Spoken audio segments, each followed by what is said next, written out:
Hi, I'm Samantha Bolte, and today we're going to be making Scottish pork pie. And I'm Hannah Frazier, and I'm going to be helping her. For our Scottish pork pie, the main ingredient is going to be our pork sausage, but Walmart was out. So we got Italian sausage, so it's going to have a little spice to it, and smoked ham. Some other ingredients that go into the pork sausage is flour, gelatin, salt and pepper.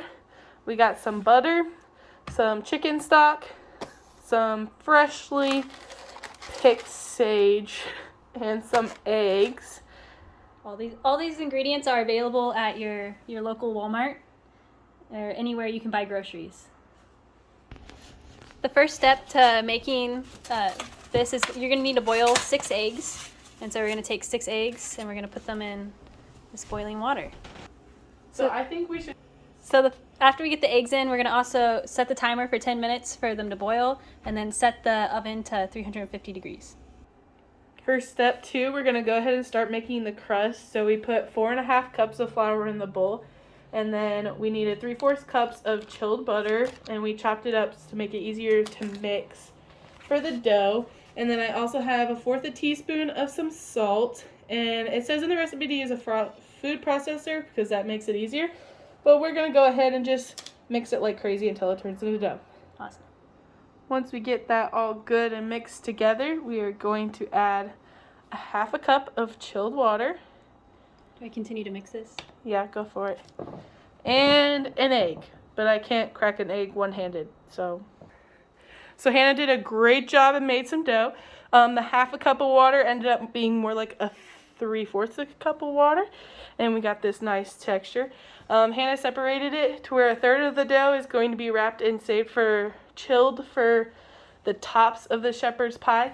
And then while she was doing that, I went over and did a hard-boiled egg. After some trial and error, we found that shaking the egg inside a glass cup is the best way to deshell them. So the next step is we're going to spray the muffin pan, six different ones because we're only making 6 of them. And so we're going to take the dough and we're going to push it into the pans and we're going to go make sure it goes up the side 1/4 of an inch. And so you can see she's patting out here and then she's going to put it in there. So you'll come back when we have them all filled. Okay, so the next step is to finally take your ham in 3 pieces and you're going to finally chop it up and you're going to put it into a bowl. And I put 1/4 of a tablespoon of salt and 1/4 of a tablespoon of pepper. And then you're going to take your sausage and you're just going to put it right in that bowl. Good luck with that. Once you get it in there. And then you're going to take sage and you're going to put it in your finely chopped sage and you're going to put it in there as well. And then you're going to mix it all together. All right, now we have the sausage combination stuff, and we're going to put a little bit on the bottom because this is definitely going to fit. And we're going to stick an egg in the middle of it, hard-boiled, of course. And then we're going to put some more sausage stuff on top of it. And it's going to be pretty. All right, so this was how the first one turned out. So to make our lives easier, we're going to split the eggs. We have extra dough, and we're just going to make more than 6. Okay, so the next step is to take the dough and flatten it out and put it over the mounds of sausage. And then we're going to take this beaten egg and we're going to brush it over the top. So Hannah started off with a spoon, but got tired of it, so you can keep going. She started using her hands because it's difficult, so just trick of the trade, guys.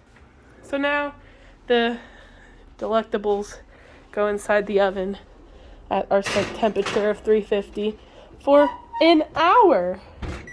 And while that's, cooking, we're going to clean up our very mess.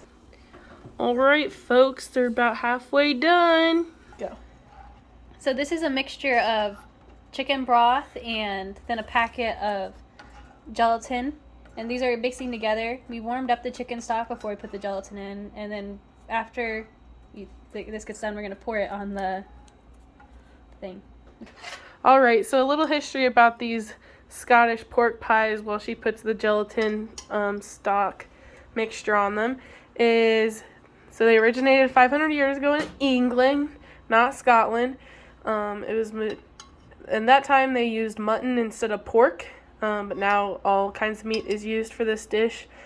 They also, the majority of people who ate these were working men because it was an easy and cheap meal that could be made and brought to work. But it's not easy. It was actually very hard. So yeah.